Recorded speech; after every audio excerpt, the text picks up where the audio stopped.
Il y avait un petit peu de pluie au départ, on est parti de nuit. Beaucoup de vent, des rafales à 80 km/h toute la course.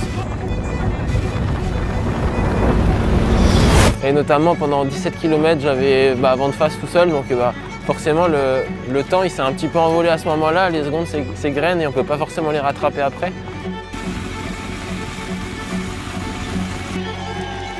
Après voilà, je m'en satisfais quand même, ça reste un record et c'est toujours bon à prendre. Donc là je suis revenu en France et la suite de la préparation elle va être plus axée sur la préparation spécifique 100 km.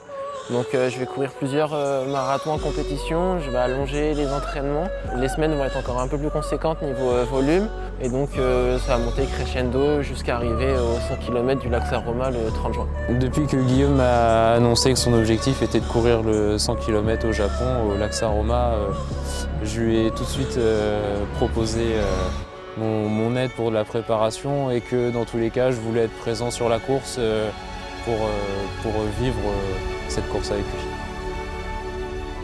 Donc Pierre-Antoine il m'accompagne depuis toujours à vélo sur peut-être 50% de mes entraînements. Dès qu'il a du temps libre en fait il me suit à vélo pour me ravitailler, pour me faire l'allure, pour m'aider aussi à faire passer le temps sur les différents entraînements. Et l'autre moitié du temps en fait on la passe ensemble en courant. Parce que du coup j'ai un grand frère qui fait aussi du 100 km et qui fait du marathon en 2h25 donc ça permet de partager des entraînements. Il va venir avec moi au Japon pour le 100 km. Alors je ne connais pas encore trop les modalités sur lesquelles il va venir mais ça sera soit pour m'accompagner en tant que grand frère et accompagnateur, ce sera aussi peut-être pour m'accompagner à pied et me faire lièvre sur les 50 premiers kilomètres de la course. Donc oui, son aide elle sera importante pour la préparation et notamment pour la semaine de course et le jour de la course.